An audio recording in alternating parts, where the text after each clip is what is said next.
laying the foundation for racial equity within our homeless delivery systems. Um, the first thing we wanted to do was to ask you to use your chat box and help us connect with what you connected with doing Ruby sales. If you could just put a couple of your thoughts there. There are so many, I don't really know where to start. There were moments during that conversation where I was just overwhelmed. She was absolutely wonderful. But one of the things out of many that really stood out to me says, there is no comfort in doing justice work. I was like, wow, that is so very true. And there's so much she said, and that I want you to kind of share with us some of your thoughts in the chat box. We want to give you a couple of moments to do that. While you're doing that, we just want to again thank you for your participation, your time, your energy, and your dedication to this cause. We know you wouldn't be here if you didn't already have a heart to do this type of work, and we really appreciate you spending your time with us.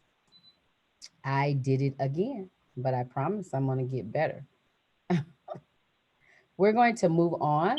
While you're writing your comments, I just want to share with you some housekeeping tips.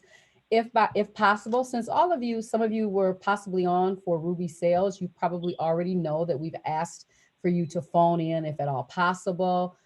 If there's an opportunity for us to have some dialogue together, we want you to know when you're using the phone in the computer, sometimes there's that double muting thing that goes on. Just make sure you're unmuted on both, on your phone and your computer, if we have an opportunity to dialogue together. And we want you to be able to type in any questions, keep the dialogue going in the chat box. These are just some helpful tips to help you do that. At the bottom of each screen, if you haven't joined through your phone, you can just go to the bottom of your screen, and there's some helpful hints here to help you do that. Also, muting and unmuting. Just go to the bottom of your screen again. You should be able to unmute yourself again. And we also want you to use the chat function, which you did so well during the plenary session. So we already know you got that one, but we just wanted to just bring it to your attention again. Now I want to share with you some introductions. For some reason, a beautiful picture is not here, but I'm going to talk about her anyway. We have some great folk who are going to be here with us today to dialogue with you and share. Regina Cannon from C4 Innovations. Regina, I don't know what happened to your picture. It must have been so beautiful. It just outshone the whole slide, but we're going to find it, get it back in there for you. And then we have Mr. Donald Whitehead from Racial Equity Partners. We want both of them to have the opportunity to just tell you a little bit more about who they are. Regina, could you do that for us? I would love to. Thank you so much, Candace. I sometimes I started to think a lot about, introducing myself, and I typically don't like that. But I was visiting Anchorage, Alaska last week, and I was listening to the elders as they introduced themselves, and it reminded me when I was a child how our elders would introduce themselves in the church. And so I want to try this today with you all. So I am the daughter of Dorothy. I am the granddaughter of Eugene. I am the great-granddaughter of another Ida. And I am a child of the South, and I am a woman of the world. I am a learner. Even when I was called a professor, I was learning from those who were called students. When I worked in the court system, developing and managing court programs, I was learning from those who perhaps should not have been there in the first place. I was a learner when I have supported our local governments and worked for mayors. I was a learner when I was working in supportive housing and helping to rebuild homeless response systems. I was always learning from those who had greater experience, greater knowledge, and greater wisdom than I have. And so I come to you as a daughter, and as a learner, and as a colleague, and as a community member. Thank you, Regina. That was wonderful and refreshing. We're going to give Donald the same opportunity. Donald is from Racial Equity Partners. Is he here online with us today?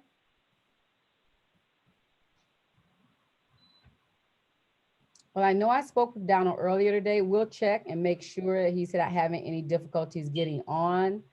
But we'll just move on. He's coming. He's in now. He's He's coming. in One now. second. Thank you, Star. Thank you. Mhm. So I don't know if Donald heard us, but we want him to have an opportunity to introduce himself as well. Sure, and I do apologize to everyone. I had some technical difficulties there. I'm Donald Whitehead. I am a partner in Racial Equity Partners. I have been working in homeless services for the last 25 years at pretty much every level of homeless services. I have a side job as executive director of the National Coalition for the Homeless. There's our picture. Thank you very much, Donald. Thank you, Regina. We're going to move on. We thank you both for joining us today. We're going to move on and give a little bit of an overview of our session, make sure we're all at the same place at the same time. We developed some objectives here today, and we're hopeful that after this session, participants will be able to demonstrate an understanding of the elements of laying the foundation for racial equity. We want participants to leave this session ready and able to continue these conversations, whether it be their internal transformation process towards sharpening their lens on racial equity personally and professionally. Now, I know that probably sounds like a lot, but you're going to learn a lot, and we're hoping that you take what you learn and shape it into what it is you need it to be to help you on this journey that we're all on together. We're going to be talking about the key elements of racial equity. Now, there are a lot of things that we could not possibly have put together in this beautiful bundle for all of you, but we did put together the things that we thought were some indicators, some things that we think that we can share with you and you can take them away and begin to do the work, or if you have already begun, you can finish doing some of the work that you've already started. I just want to go over some of those elements with you. We're going to talk about understanding history and giving some of the context to inequity as it relates to homelessness. We want to talk about equity in the homelessness system, advancing racial equity, committing to racial equity, and knowing that everyone has a role to play on this journey that we're on. We also want to talk about data and how important it is. I believe Ruby talked just an hour ago about how we have 400 or 500 years of data. And so we're going to talk about the importance of that, the quantitative and the qualitative data. We're going to talk about interrogating data, being able to take that data, look at it, and figure out what it is you need, and then how to respond to that data. We're going to talk about centering people with lived experience into the discussion and into the work, understanding the experiences of folk who are of color, Black, Indigenous, and people of color. And we're going to talk about sharing power. And we're going to talk about, lastly, shared knowledge. Before we start and get started with Regina and Donna, who are going to lead us through these elements, I wanted to talk about a little bit about how this is work that is not easy, as we've already heard today. It's hard work, work of the heart. Even though sometimes it may be HARD, but it's really HEARD. It's hard work.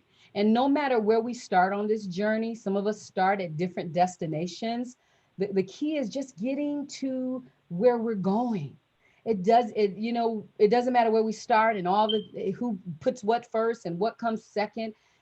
Our endeavor today is to give you the tools that we have, the things that we've already been able to get and conceptualize, and help you to understand them so that we can do this together, because there's no other way we can do it. So thank you again for joining us. And I am going to turn further conversation over to Donald. Take it away, Donald. Thank you so much, Candace, for your very comprehensive introduction. We're going to first talk about, and Regina's going to lead a lot of the conversation. We're going to talk about equity in the homeless system. We do also, before we get into that, we do want to frame the history a bit, and talk about some of the things that got us to this point in our history where we have inequities in our homeless delivery system. So when I talk about this, I certainly start way back in history to slavery and some of the other things that have really shaped our history in this country, because it really does all tie together. We talk a little bit about redlining and how it continues to have an impact in this country. But Regina, what would you talk about when you discuss the history of racial inequities in our homeless system?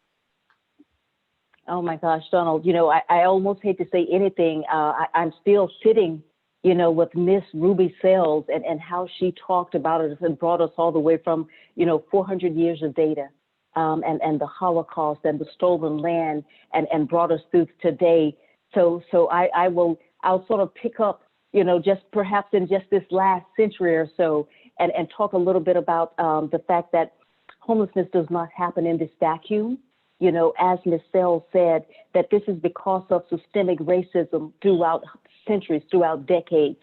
And if we were to just even pick up in the 1900s, if we were to think about in the 1900s, the 1920s to the 1948, and we talked about racially restrictive covenants, there was a time in this country in which we had these restrictive covenants in which it literally said in the deed to the property that you cannot sell this house nor this property to someone of African or Asian descent. And so we were kept out of housing. And then we talk about, in the 34 through 48, during that timeline, we had the FHA, the mortgage insurance requirements that actually institutionalized racism through a practice known as redlining. And so we think about that and how literally we had folks that would go into the communities and where there were Black folks living, where there were folks of color living, they said, we will not give mortgages there, and thus begun the redlining. And they would choose where to actually give mortgages to and to whom. And so again, we're locked out of housing.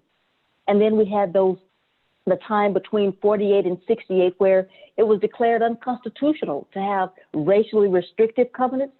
But folks said, well, you know what, we can get around that. We'll just steer Black and brown folks to different neighborhoods. We'll make sure that they don't mingle with those that have had the white flight to the suburbs. And so they continue that. So again, left out.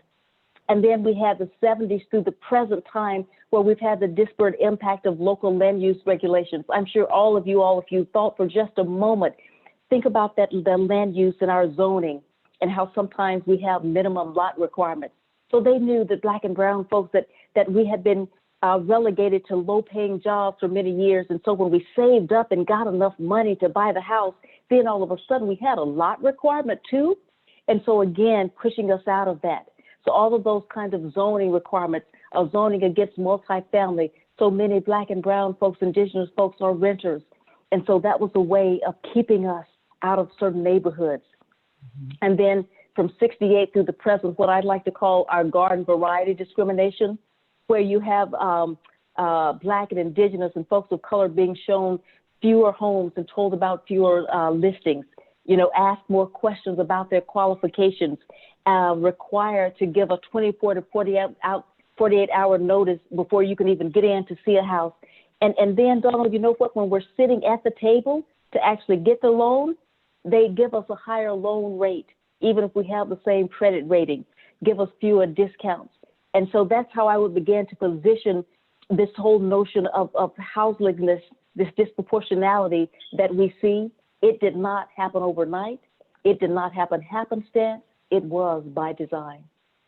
Thank you very much for that. And as we said earlier, it hasn't stopped. Just last week, just as an example, a mixed race couple, a white man and a Black woman, went to get their house appraised. They did two different appraisals. The woman did an appraisal, and then the man did an appraisal separately, and there was a $68,000 difference in the appraisal. In just recent years, Wells Fargo, Facebook, all of these different major entities have been accused of discrimination. So we know that this doesn't just happen to Black people, it happens to brown people, it happens to all people of color. So we we have discovered this, and thanks to people like Regina and others who've really raised this issue, now we see the federal government, HUD, really taking the opportunity to really move this issue to the next step. And so that's how we get to advancing racial equity. Now, if you are a recipient of continuum of care money, there is some bonus money there if you can actually get racial equity started in your community and move towards a completely equitable community continuum of care, regional continuum of care, whatever it is. So we have seen, because of, again, people like Regina really raising this issue, that we've seen some movement, and now we see a lot of communities around the country. So how do we do that? Regina, how do we advance racial equity? Yeah, Donald, I think the first part of advancing racial equity is sort of coming to a few agreements.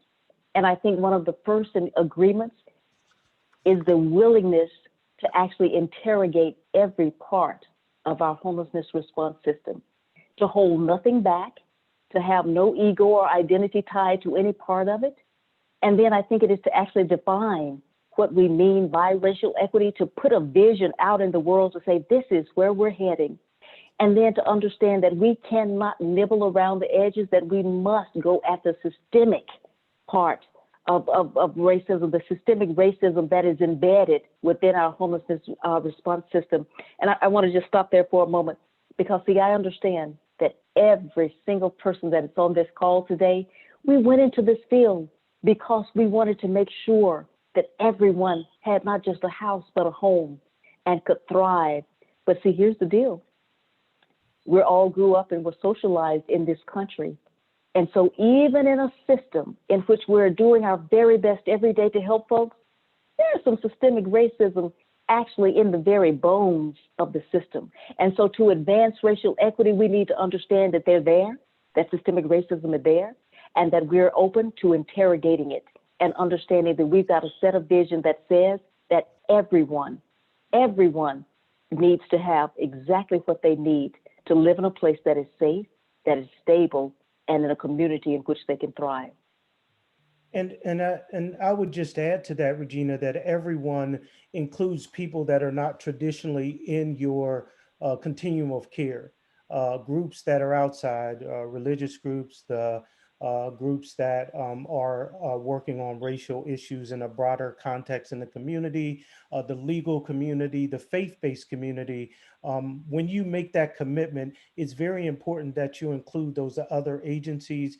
And I would also say the other thing you have to do, and we'll talk about this a little more when we get to the data, it's not just looking at, a lot of people go right to what has already, through Regina's work, been actually identified as a tool that is a tool that promotes inequities, and that is the VI-SPDAT. That is the prioritization tools. It's so much more expansive than that. You really have to take a look at your entire system, from outreach to case management, to prioritization, and also to leadership. And that's how you really start to get the buy-in and a real commitment to racial equity work. As Regina said, everyone has a role to play. And we're going to move a little quickly, so we'll certainly be leaving our information so that you can contact us later if you want a little bit more in-depth information about what we're talking about. We're going to go to no to the VSPDAT I saw in the chat line. It can be a useful tool in parts of prioritization, but you absolutely have to expand beyond that. But when you get to the actual looking at a community and starting to look at how you start the move towards racial equity, it is so important to get into the data aspects of it. And Regina, let's talk about qualitative and quantitative and interrogating data. Absolutely. You know, often, and please understand, I love myself some HMIS directors and folks that, you know, get into the numbers and all of that, and so appreciative. And we need to make sure that we're also collecting qualitative data. that we understand that it is just as powerful as that quantitative data that we're pulling out of HMIS or other administrative systems, that we've got to actually sit down and not just talk to, but actually listen to folks' stories, to understand what they're going through, what their experiences have been. And let me share this with you. When we're talking about qualitative data and listening to folks, here's the first thing that we need to do. We need to believe them. We need to actually believe what they're telling us about their experiences of homelessness, about our system, about how they have been treated. And so what we don't want to do is to say to them, well, my gosh, are you sure? We intended, or maybe that, I believe you, and we're sorry if this didn't work for you.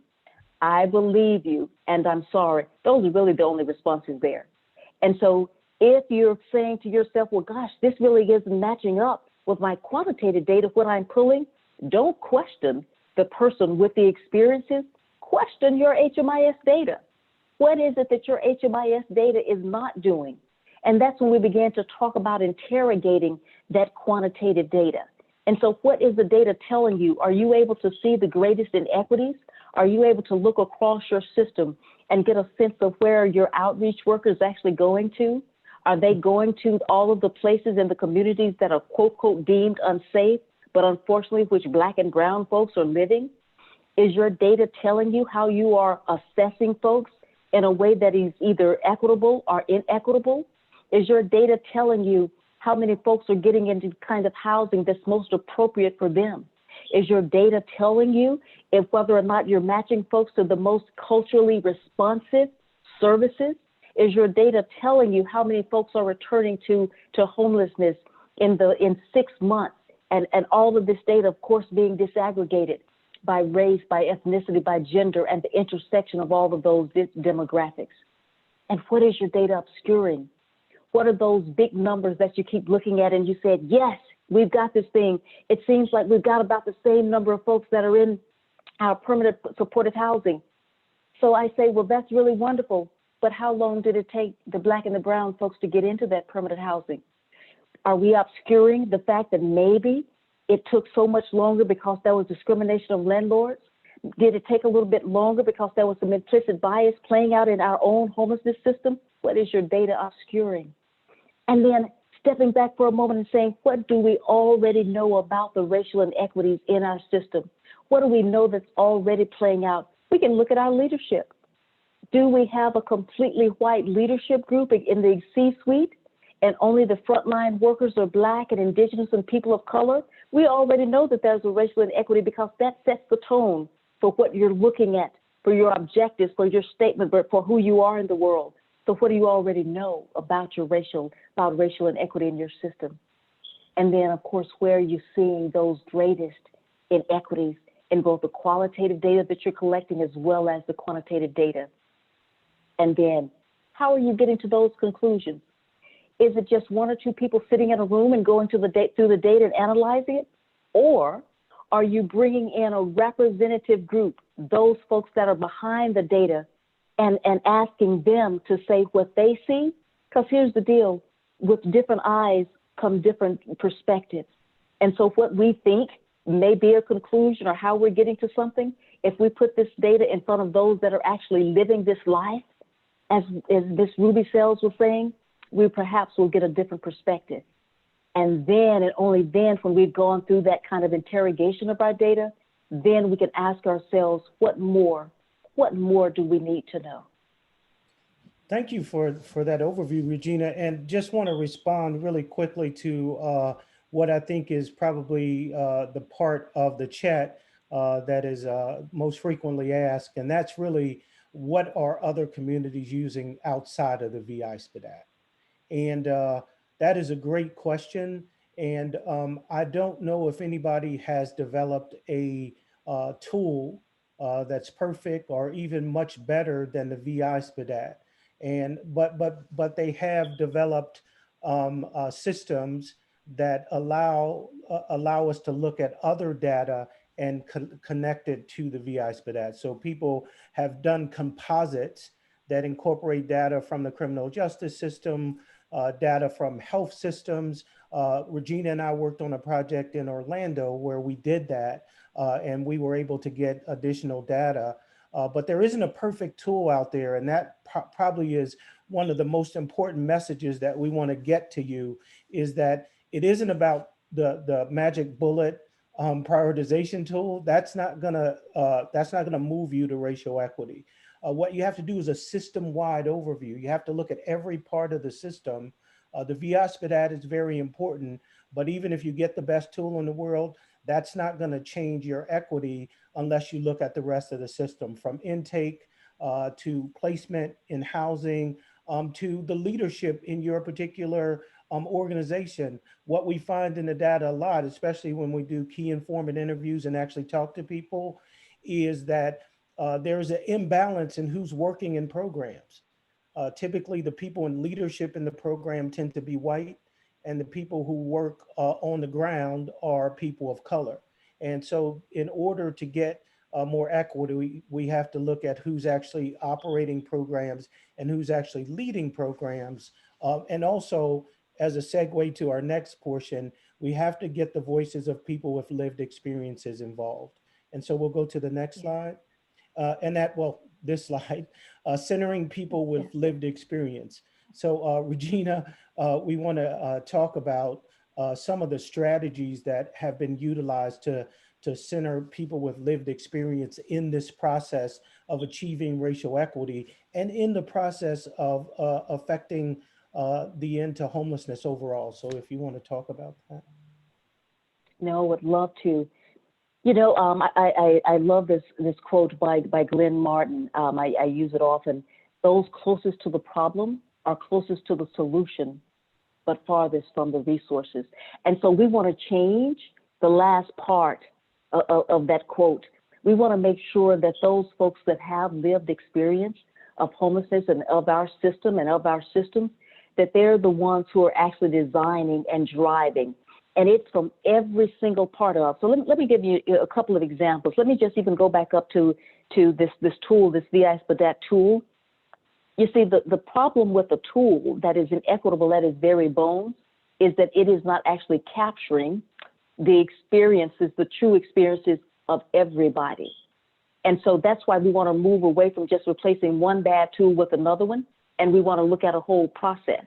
And that process starts with centering people with lived experience. And if you have, say, like an advisory group of folks, you know, or have that one person on your board who has lived experience, I'm going to challenge you to stop that.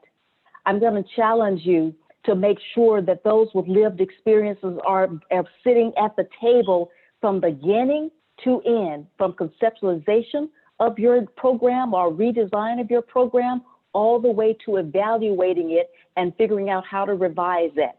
So it's not just a rubber stamp or checking a box or saying, well, gosh, we've got, you know, one person on our board, and all you're doing is setting up a notion for tokenism. And so we want to be careful when we talk about centering people with lived experience. Who is the system being designed for? And so those that have been in that system, they understand it. Their experiences should be put throughout every single part of that system. Okay. And one of the best strategies we've seen, and some of you may be from that community, is not only to include them in the discussion, but also to include them in the actual employment in your agency. Out in Seattle, one of the things that they've done is actually hired people with lived experience as outreach workers. They are some of the people that are doing the prioritization. There is a trust level sometimes that happens when people with the same experience that have some empathy for the person sitting across from them, they will open up a lot more. So when you have qualified people with lived experience, grab those people and put them into your employment. And the other thing I would say is that when you're doing the assessment, it's very important to talk to people in the system, people that work in the system, but people who also receive services in the system.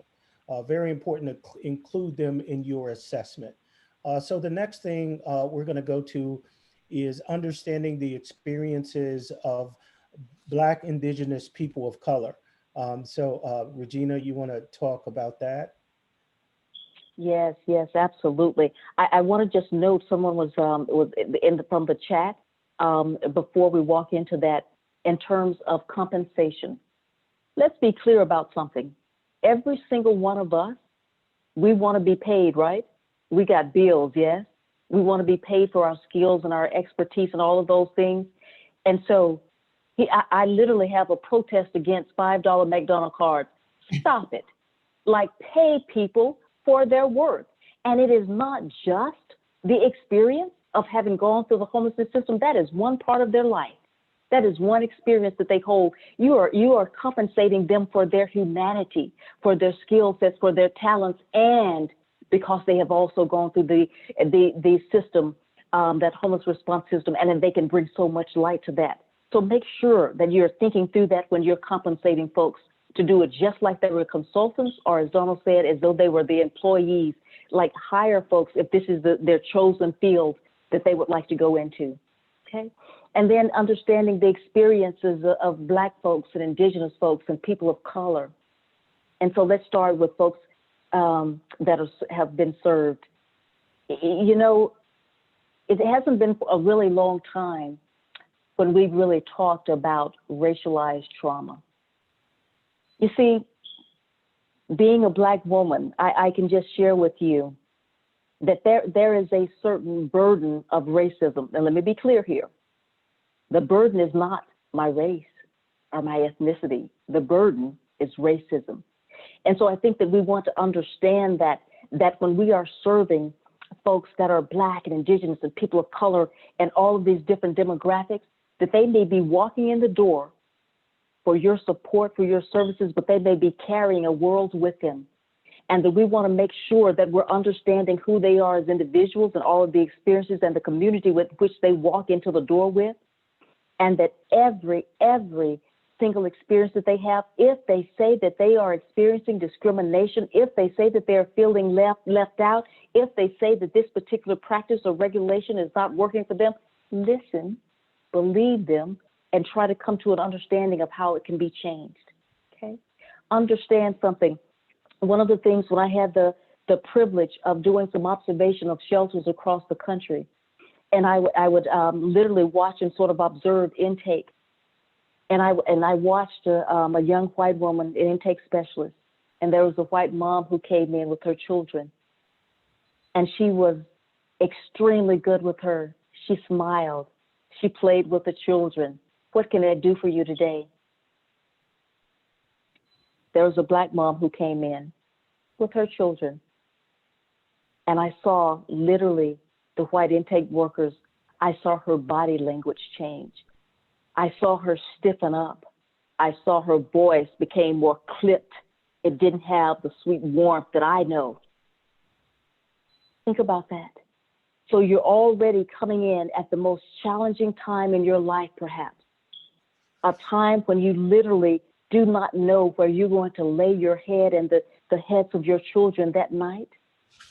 And then to be met with the racial microaggressions, but which don't feel micro at all. So I want us to understand that the people that we serve who are Black, Indigenous, Latinx, all of these demographics that make up this big, beautiful world, I want you to understand that a little bit, that they're carrying something with them. And then don't forget about our colleagues of color who are providing the services. And I want to just pause right here, just hang out for a moment, Donald, because I understand that in many of these places, and we're such a heightened awareness, which is fantastic. We've had these clashing pandemics, you know, of COVID-19 and racism 20, and everyone has this heightened awareness about, you know, racism and inequities. And so we have a lot of our colleagues who are coming to our folks of color and saying, well, wait a minute, you know, can you tell us about this and that? Hold up. Let me share something with you. Donald and I have chosen this profession, but your colleagues have not. Do not look to them to be your teachers. Make sure that when you're going through your with your HR policies and regulations, that you're honoring their history and what they have gone through. Make sure that you're not always relegating them to the front line, but that they have a pathway throughout your organization, all the way through leadership. So I just want to make sure that we're honoring the experiences of Black folks, Indigenous folks, and folks of color. Thank you so much, Rosina. That was really, really powerful. And I know some people in the chat don't like the acronym, but it's just this was just to have enough room on the screen. It isn't one that I use a lot myself, so no offense, please, for that particular acronym. Uh, and so our next part of the conversation is just sharing power. And just a touch on the last conversation, uh, the cultural sensitivity and the sensitivity about race also can be little things like understanding holidays, for instance, and when people need a chance to celebrate, and also being open to dialogue when there have been some really horrific events throughout history, but it seems like those have increased over the last few years, and understanding the sensitivities around it is so important in the workplace. So it's something we should all remember as we do this work. And again, Regina and I have chosen to do this for many reasons, but one is that it's the right thing to do. But we want to talk about the last thing, the next to last thing we want to talk about is sharing power. And I'm just going to read this. I don't often read, but I think it's important to read this one. At its base, power is the ability to make decisions, decisions about access, opportunity, about who benefits from a particular policy, and who is harmed or even left out. For equity to occur, that power has to be shared. If we hold the value that everyone has agency over their lives and is capable of understanding and making decisions that impact them, then everyone must be in the position of making those decisions. They must share the decision-making power. So Regina, would you please expand on that a little bit? Sure, sure. You know, I have a lot of friends, many of them who don't look like me, and so and I often ask them. I said, you're saying that you know that you believe that Black Lives Matter, but I'm not seeing this in your actions. Sometimes I don't even see it in your words. I say, so what's really going on here? And so we play this game of 5 levels of why, and we keep going further and we keep going further down. And you know, Donald, what we keep coming back to is the fear of losing power. It's that fear of not being in control. It is that fear of having to cede and shift power to everyone. Because from what I understand, I haven't been in that position, but from what I understand, it feels sort of good. You know, when you can tell folks what to do and make snap decisions about their lives, and you feel all empowered, like you got some stuff going on and all. And sometimes that's difficult to give up. But equity demands that of us. It requires that of us, that we shift power, that we cede power. Because if we say that we are striving for a more equitable world, then everyone has to have agency over their own lives, right? And to have agency, you must be able to make decisions about your life. And so one of those things that we have to shift, it goes to sort of this white dominant cultural norm that we'll talk about a little bit later, but it's this notion of paternalism and charity. And so we have to move away from that, because see what that does, paternalism and charity, that holds power. And so when we began to think about partnership, then we began to think about sharing that power. And, you know, so many of us, Donald, over the years, we have touted up and down the highways. We're client-centered and we're people-centered. But then when they sit down in front of us, we've got a list. We say, here's an individual plan for you, but we've already filled out most of it, right? Mm-hmm. But sharing power means that we are doing this in partnership. In fact, we're just support. In fact, we believe that you have the agency to make decisions in your own life, and we're here to support you in this moment. We're here to help you find the resources to make those things, those decisions come into fruition. And so we have to sort of go below the surface when we're talking about sharing power, because it's the fear of losing it. That's what we have to interrogate first. The fear of losing power and control that you have over other folks' lives. The fear of feeling that you're irrelevant, the fear that you'll work yourself out of a job, all of those fears. We have to confront those first.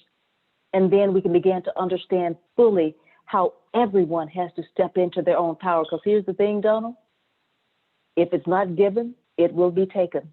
And so we can, as Tina Turner said way back a long time ago, we can do this the easy way, or we can do this the hard way. I prefer the easy way. Thanks, Regina. And those are so important in the overall discussion, the idea of shared power.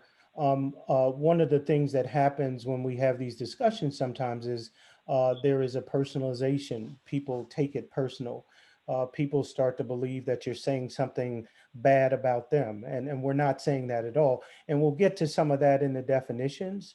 But what we're really talking about is a system that has been inequitable and caused chronic and adverse outcomes to people of a certain characteristic, ethnic background.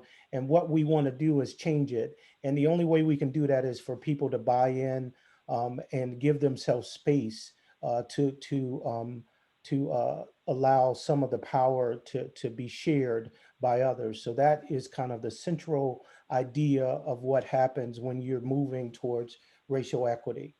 So now we're going to get into some definitions because I know I know Regina does. Sometimes we're gonna throw out these terms, and sometimes the terms are terms you understand, but they sometimes have subtle differences, and we want to make sure that we're speaking from the same book and that you all have a real understanding of some of the terms we're talking about. So Regina, you want to start us off with shared language? Certainly. Let's take a look at racial equity. That's the phrase of the moment, yes? So let's see what we mean with this.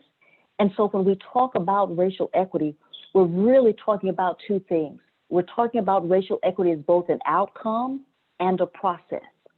And so when we talk about it in terms of an outcome, we say that we achieve racial equity when race no longer determines one's socioeconomic outcomes, when everyone has what they need to thrive, no matter where they live, which means to us that everyone has that safe and stable housing in a community in which they can thrive.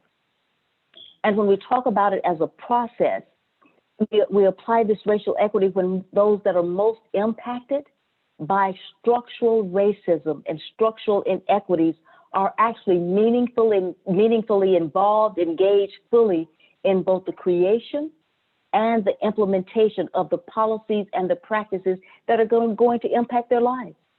And so whether it is within our homelessness response system, whether it is in our political system, whether it is in our educational system, you cannot be doing the work of racial equity if you do not have both, if you're not striving for a condition in which we cannot predict those outcomes by race and those that are most impacted are actually involved.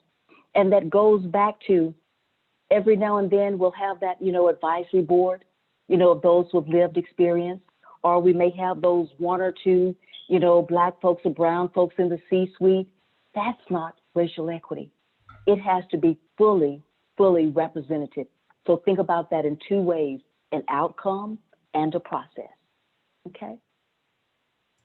And then when we think about racial equity lens, it's about being intentional. When we're looking at, when we're analyzing our problems, when we're trying to get to better solutions, we got to pay attention to race and ethnicity. I mean, it's literally that simple. It is about not just thinking that it is this neutral, that is this one size fits all, that every single problem that is in front of you, every challenge that is in front of you, and let's think about our coordinated entry system that I know many of you all are familiar with, all the way from diversion and prevention to outreach, to assessment, to referral, to matching, to housing placement, to stabilization. Every single part of that system must be looked at through the lens of race and ethnicity, because we want to be asking ourselves a couple of questions. Who is it that's benefiting from this particular process, this practice, this regulation? Who's being harmed by it? And who's being left out altogether? And so we have to have that kind of intentionality when we're talking about looking through a racial equity lens. And I often laugh when I see that a racial equity lens, because as you can see, I wear glasses, but I can take them off. And so I often think about maybe it should have been like a racial equity cornea transplant, because we never want to take those lenses off. We have to be looking through that all the time, okay?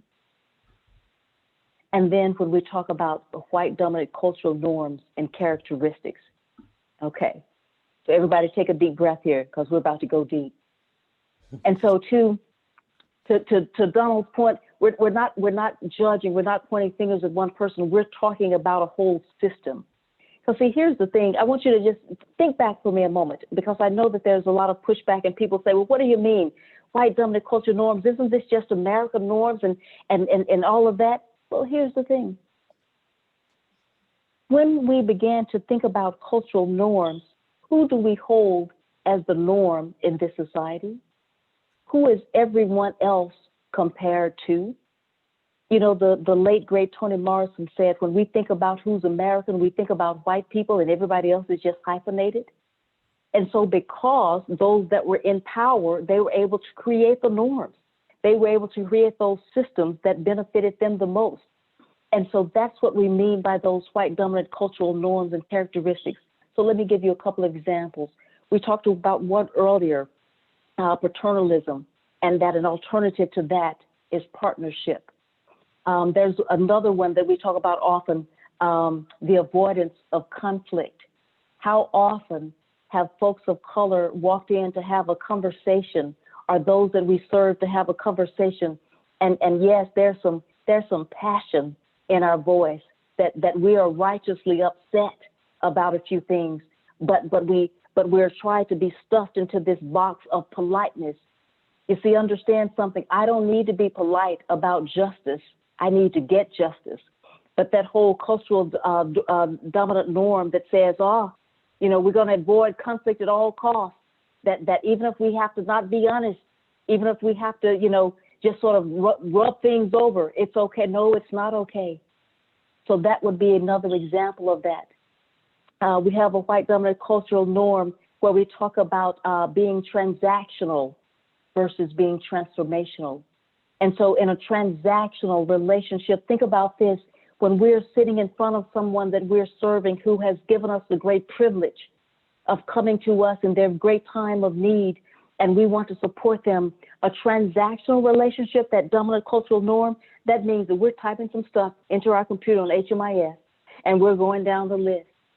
A transformational relationship says, I put aside that for a moment and I lean in and I listen to you. I look in your eyes like a human, and I try to come from your strength. Because see, here's the deal. Most of us, if we were experiencing this, we would have curled up in the corner somewhere crying, but yet they still persist. They walked in your door. There's some strength there. That's moving away from that sort of transactional relationship to one that is transformational and truly seeing and valuing the person or persons that are in front of you. So that's the alternative that we want to begin to move to. Rather than just the norms that we default to all the time, we need to be saying what works for folks all the time. Okay. Donald, would you share a little bit more with us? Sure. So kind of one of the fundamentally important things to understand about these conversations are the bias. And so there are two forms of bias that we talk about often in these discussions. There's implicit bias, and that is consciously rejecting prejudice, or prejudice as a action, but actually still holding on to the belief that people are inferior. So that would be implicit bias, and we all have it. We all have bias in some of the things that we do during the course of our life. We might really prefer one kind of hairdresser over another kind of hairdresser, or not for me, I don't have hairdressers, but there are often, the bias is something that we all have within us, but implicit bias is to consciously be prejudiced, to have this outward a kind of action that really shows that you are biased against people. And those are some of the people that we see that are creating some of the hardship in our country. These are people that are biased in almost everything they do. And that would be explicit bias. And it's important to understand those two. Basically, some people are biased and they don't even know it, and other people are biased because they want to be biased.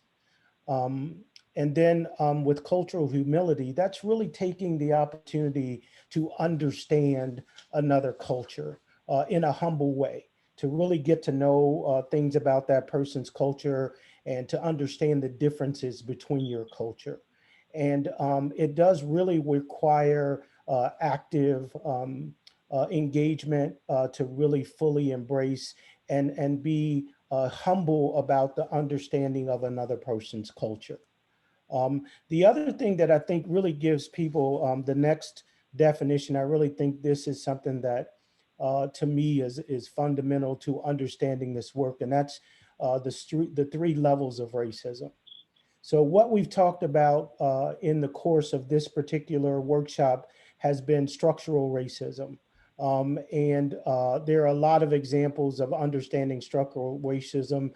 It's a normalization and legalization of array of dynamics that are historical, cultural, institutional, and interpersonal that routinely advantage one culture over another. And another thing to understand about structural racism is it's intentional. It's not something that happens by accident in most cases. It's something that happens because the people that are perpetrating it want it to happen. A perfect example of that is redlining. Redlining was an intentional action by the US government that says we'll keep people separate from each other. And they took every opportunity they could to make sure that that stayed in place. At the same time that redlining happened with the FHA, it also happened at the VA. So the VA also would not give you a loan if you wanted to move into a community that was predominantly white. And how that moves down into institutional racism is that some of the banks could have rejected that and actually still gave loans to people. That didn't happen. If it happened, I haven't been made aware of it in my studies in history. So all the banks, all the mortgage companies, they actually became institutional racist because they actually used the laws that were made by the structural racism at the top of our federal government. So everybody that gave out loans, they used that redlining practice. And then there's individual racism, and that's the last level. And so that is racism that is perpetrated by people on individuals at an individual level. So that is your white supremacist groups and other groups that actually intentionally are racist in their actions. And what I, there's a lot of examples of this over the last few years. One that people use most often is the Trayvon Martin case. And central to that case was the stand your ground policy. That was a racist policy that was actually perpetrated mostly against African Americans. There was also the bias that that person that committed that crime had. There were a lot of crimes in that community, but it turns out they weren't committed by Black people. But when he saw a Black person, that particular guard, he thought this is the person that may be committing this crime simply because he was Black. Ahmaud Arbery is another case of that.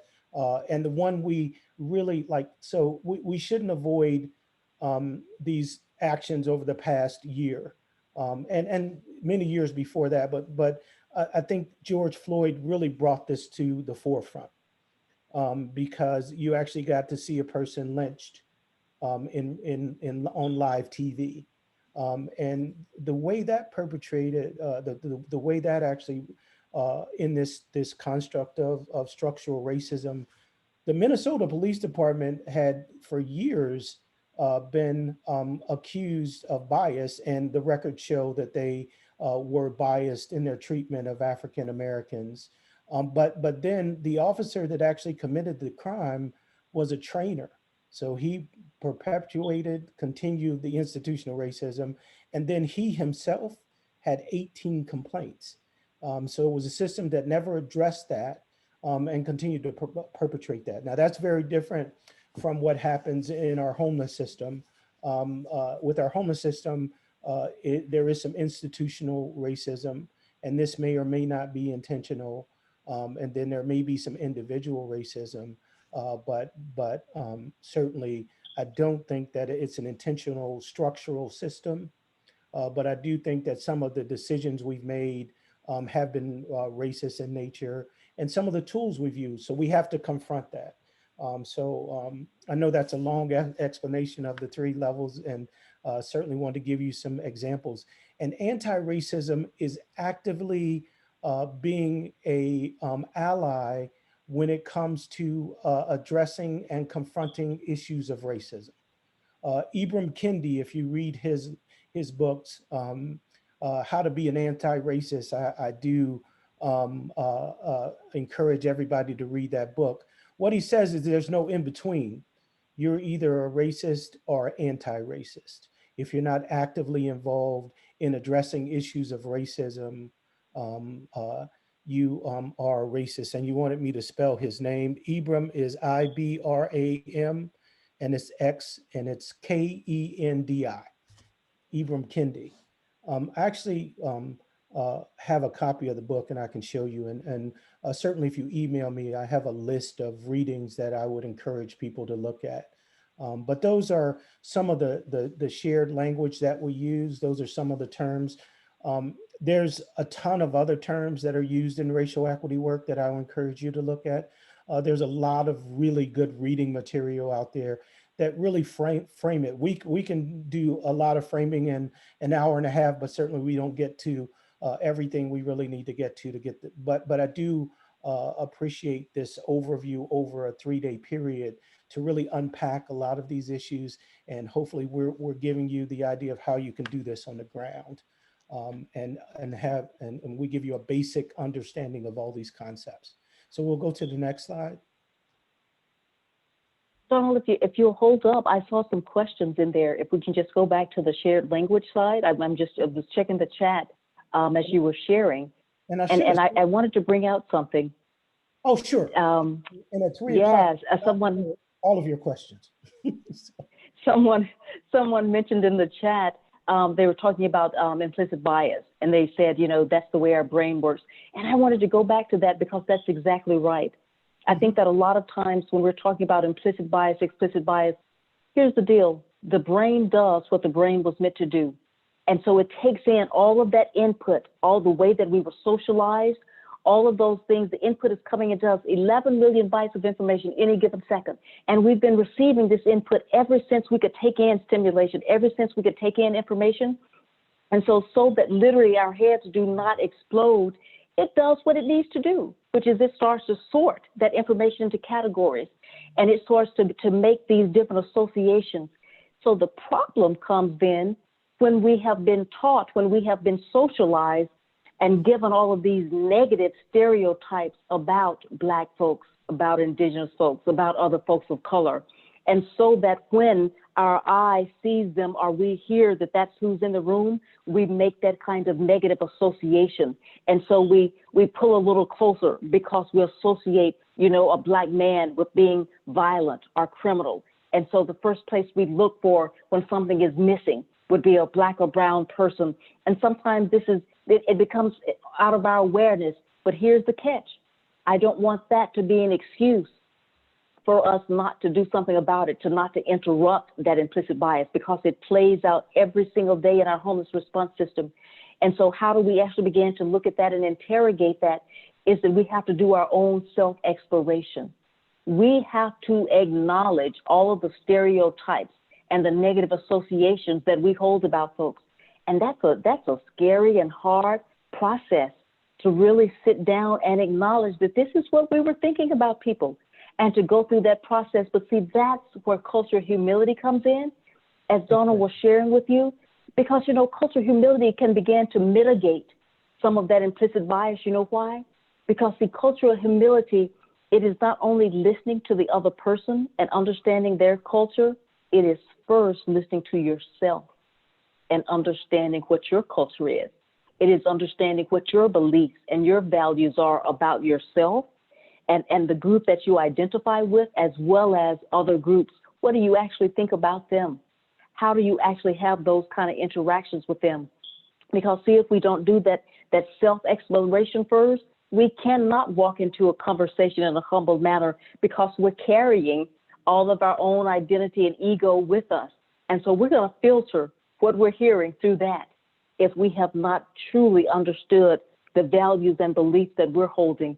So I just wanted to go back to that because there are some ways that we can begin to mitigate this implicit bias, which many times is outside of our awareness. That's why we have to bring it into our awareness. That is the only way to disrupt it and to stop it. And within our homeless response system, we can observe, we can have outcomes, we can look to see how are we serving people, what was their experience of our services, and we can begin to understand if there's a pattern of bias there that we need to understand and dig more deeply and to begin to interrogate more thoroughly. So I just wanted to pick up, I didn't want to let that question go by. Thank you so much. And I did put my email, and Regina, if you could put your email in the chat. People wanted a list of reading materials. And, you know, one thing I would also add to everything is, and somebody just said it, so thank you so much, that it really is important to educate yourself about this. Obviously, most of what we're talking about, you didn't get taught in school. So it's so important to, there's a lot of really good reading material. There's videos that really talk about this stuff. We have had information ingrained in our minds for years about who people are. And it's really important to study to be able to get the other side of these issues, because we certainly did not learn this stuff, at least when I was in school, and I may be dating myself a little bit. That was a way back, but certainly didn't learn this stuff. So we'll go to the next slide.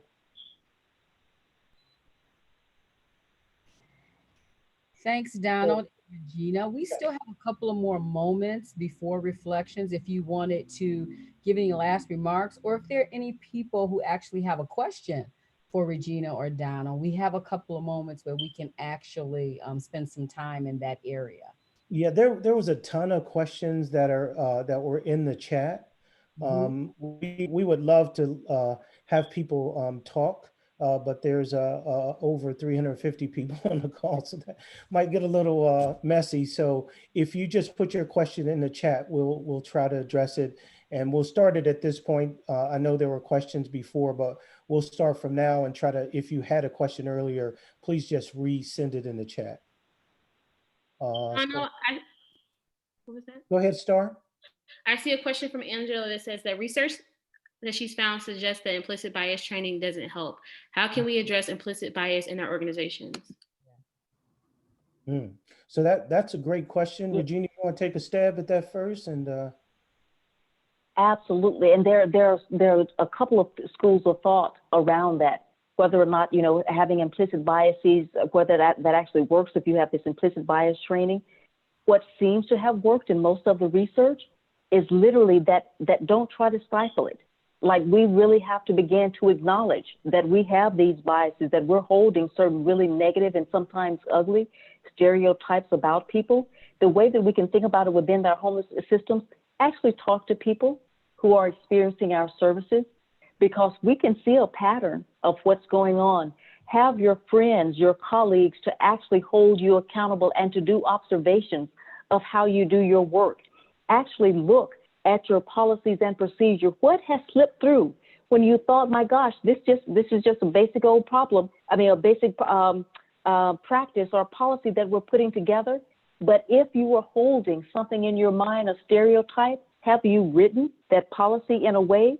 So have Black folks and Indigenous folks and folks of color to reread those policies, to go through them with a racial equity lens.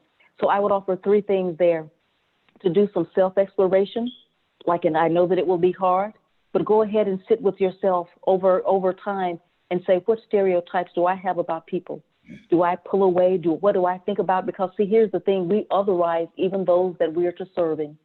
We constantly otherize folks that are experiencing homelessness. We think differently of them in many cases than we do of other folks. So start there. And then go demographic by demographic. What first comes to mind when you say in your mind Alaska Native? What first comes to mind when you say single Black male? Begin to interrogate what you're thinking in your own mind. And then I would say have people in your organization to do observations of how you're actually treating and interacting with folks throughout your organization. And then thirdly, I would say make sure that you are literally putting together accountability measures about seeing whether or not there are trends or patterns in outcomes. Because if you think that you have put together this so-called, this wonderful and beautiful policy or program, and you're getting disparate outcomes from it, something's going on. So we need to back up and see what has played out. So I would give you sort of those three things to start with. And I would just add, I don't know how you measure the effectiveness of bias training as a group. I think it's so important to really do the work individually and within your own sphere of influence. And if you do the work yourself and you have some measurements for that work, some actual tools that show you if that work is actually being done in a way to reach the goal that you've set for yourself, I think that's really important. You can't ever really say how well a training works in groupthink, but I think you can internally work on cultural sensitivity yourself, and that's a road towards change. But I've not seen those studies myself. I know the places that we've done this work, racial equity work, it is working. So whether people can make individual decisions and change in that way, that's up for debate. But I know that we do see people moving towards racial equity, and that's a goal of what we're doing.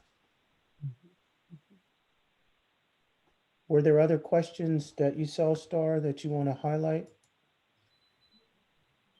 Yes. 1 second. Charmin asks, will putting more people of color in leadership and or decision-making positions help with racial inequity and systemic racism? I can start. No, I'll let you start. Yeah, and then I've got a specific example in mind there. Yeah. I think it absolutely does help. One, just from a practical sense, people, since the majority of people in many programs are people of color, it certainly helps them to be able to see somebody that looks like them in a leadership position. It certainly helps them psychologically to know that they can get to that point themselves. It also has a lot of other intangible positives attached to it. But I think that it's important to make sure that people are getting the opportunity to be in some of those leadership positions, because there are some kind of intricate details about programs that people have knowledge on because of their own histories that are very helpful. But it only works, and I can say this for myself. So personal, a little bit of personal revelation here, testimony. I am formerly homeless myself. I should say that because I think by saying that, it lets people know that being formerly homeless doesn't stop you. It doesn't prevent you. You can do whatever you want to do. I've had every position within the service network, and I've been able to actually lead organizations, run my own companies, all of that kind of thing. But it's not about me. What's important is I failed also. And the reason I failed is at times is that we know now that it's not just about the internal system, it's about external systems as well. About 7% of organizations led by people of color get philanthropic support. So it's not just organizations, it's also the fact that we need foundations and companies and whoever is providing support for people to trust people of color to be able to lead.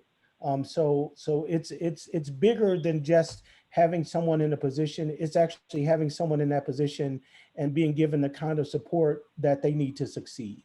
If only 7% or so, it might be 11% now, of organizations who are led by people of color get philanthropic support, that's not going to be a successful equation at the end of the day.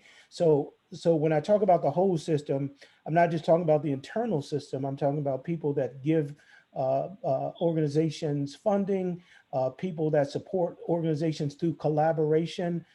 We have to work to get the entire community to embrace the idea that people of color can lead. I mean, even if we look at the industries that are not homeless-led industries, how about the United States Senate? We know we don't have a lot of people of color in that particular body. And then if we talk about major corporations, then the number of people of color even shrinks that much more. So it's really important that society starts to embrace people of color in leadership positions, but we can be an example in the homeless service network. So I know that was a long answer to that question, but Regina, I'll give it over to you. No, absolutely. I was just thinking about the lack of leadership of color, especially in nonprofits. So if white leadership, EDs is 90% in nonprofits. And so when we say, will that help? Oh, absolutely. And here's the thing, it's part of that implicit and explicit bias. To Donald's point, do we see folks of color as leaders? Do we reach out to folks of color and see them in that position, and then also give them the opportunity to fail forward, to wildly succeed, but also to fail forward? One of the things that we didn't talk about today is privilege, and white privilege. And people always say, well, my gosh, I grew up poor and all had no white privilege there. No, but when I say white privilege, I'm talking about the benefit of the doubt. See, white privilege gives you the benefit of the doubt. And it gives you the benefit of the doubt, so it gives you a second chance and a third chance and a fourth chance. And so why aren't we accorded the same kinds of benefit of the doubt as leaders of color? So I just want to make sure that we're looking at that as both as implicit and an explicit bias, because we don't see people of color as leaders. And then when we do that, you get one shot, and then it's sort of like, well, figure it out yourself. We knew that you couldn't do this. And then I want to also make sure that it's not just any Black person, it's not just any Hispanic person, it's not just any Latin Native. We need folks of color in leadership positions who see and value other folks who look like them. Mm-hmm. I'm gonna leave that right there. Absolutely, that is a wonderful example. Thank you. Thank you. Kiana asks, how do you have discussions in your communities with our landlord or property owners regarding racial inequities and where they want to house our Black, Indigenous, and other people of color? I'd love to answer that one. So little secret, me and Regina operated a program together. We housed the 100 hardest to serve people in Orlando, Florida. And I was the person who was responsible for housing people. And my principle was that I would not put somebody in a community that I wouldn't live in myself. And I think that's how we have to approach the housing, because we can be as responsible as anybody else for putting people in communities that are not places where they are likely to succeed. If you have a person with chronic substance abuse, putting them in a place where substance abuse is rampant is not a great idea. But it's so important to really talk to those landlords in those communities. Landlords, unfortunately, with subsidized housing, it's probably the easiest way to discriminate there is. All you have to do is, I don't accept PSH vouchers, I don't accept Section 8. We see it all the time. We see people that raise their rent $10 to make sure that they don't meet the fair market rent. We've seen that in communities as well. But the way to get that is to absolutely, if you can, get into dialogues with those landlords.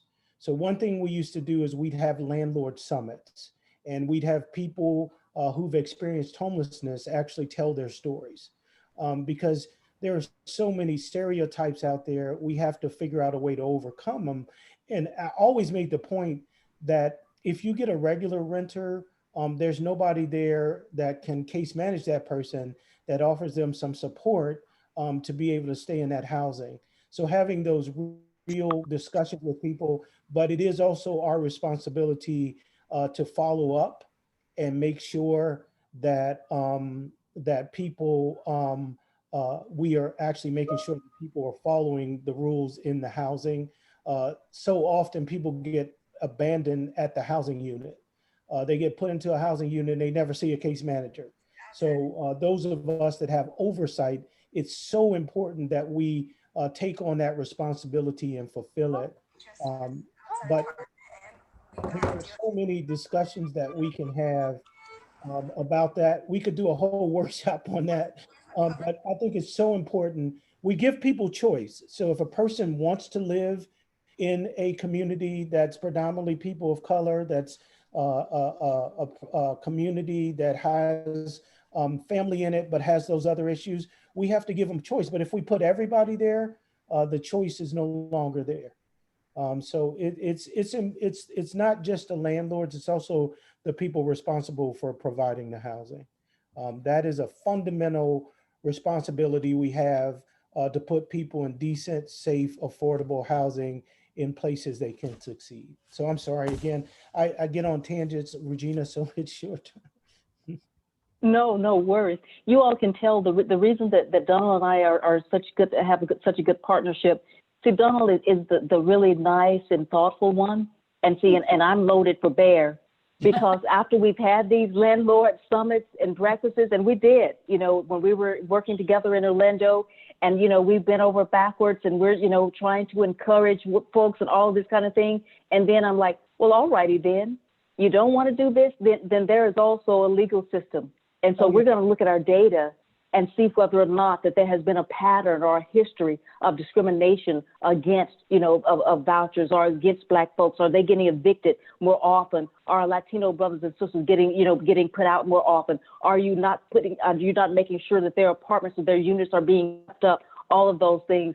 And so it makes a good partnership. That's how we work it. So Donald will try to, be nice to them, see how many flies you can catch with the syrup and all of that. And I'm like, all righty then, y'all want to play hardball? Let's take out a bat.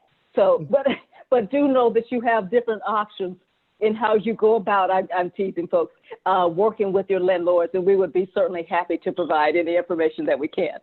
Absolutely. Star, I believe we have time for maybe one more question, and then we have to move into reflections and next steps. I don't see any other explicit questions. Okay. Someone had a question about what failing forward means, but I think that folks answered it in the chat. Megan, let us know if you still need an answer for that, or if you feel like it was answered already.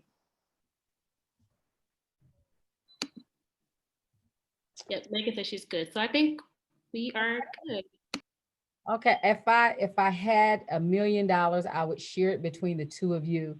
You have really blessed my soul today, as I'm sure you have done to everyone who's had the pleasure of listening to you. It was awesome. I thank you from the bottom of my heart for the time that you shared with us and the tools and the nuggets we're taking away.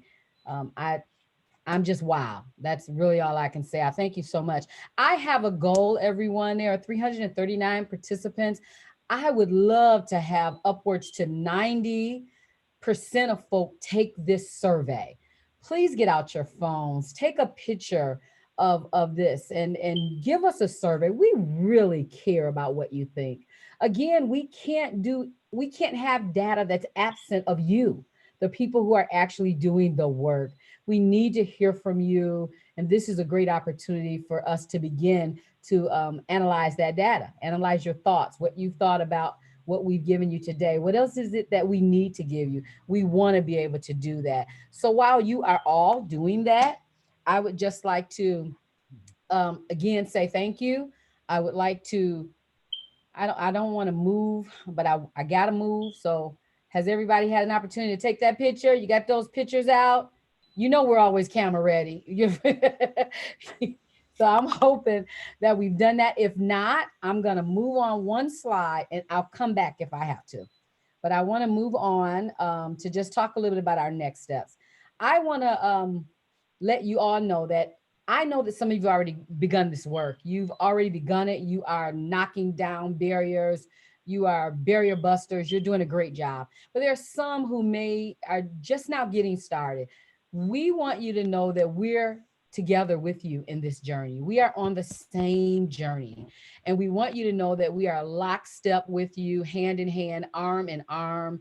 We are, Community Solutions is preparing a package that we want to try to get out to everyone by the first of the year, hopefully with more tools that help you not understand racial equity, because I think we've got a good handle on it, but to give you more information, to give you more indicators, to help you try to identify some of the things that we've talked about today. We're going to get that. We're working on that kit.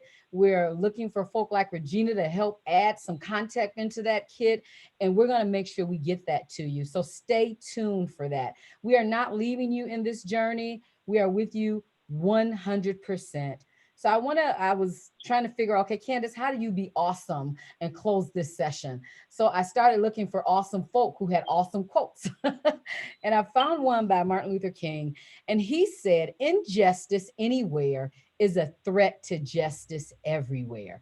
If we have heard nothing today, we have heard about injustice. We have heard about it from Ruby Sales to Regina to Donald. They have made it clear, the trials, the tribulations, the pitfalls, the history. We all have it now. We know what it is. It is injustice. And now we have an opportunity to help pave a way to change that injustice into justice for all people. So again, I can't say anything else but thank you, thank you, thank you. Please, we're going to take a break. I know we're running about maybe about 5 minutes behind because we started a little late, but you do have a break. I hope you all join us tomorrow. It is going to be awesome. Another day of great presentations, great sessions, great facilitators. Please don't miss it. You will be missing a treat. Also, we will have one more session later on today, beginning at, I believe, around 3:45.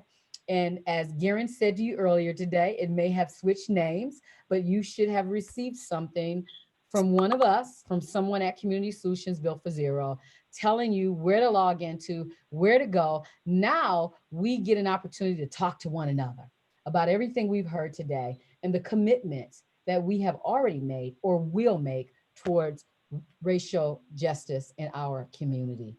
Thank you so much. That's any closing words from anybody. This is your moment. Hey, Candace, I was just Just gonna. to say thank you.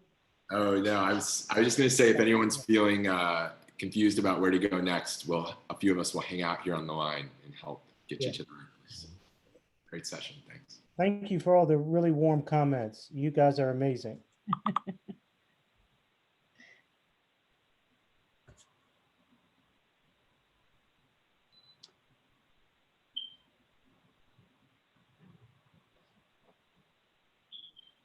People are dropping off. Regina and Donald, I know that you are working with us again tomorrow. If you don't have any questions, I imagine Nate, they could drop off as well.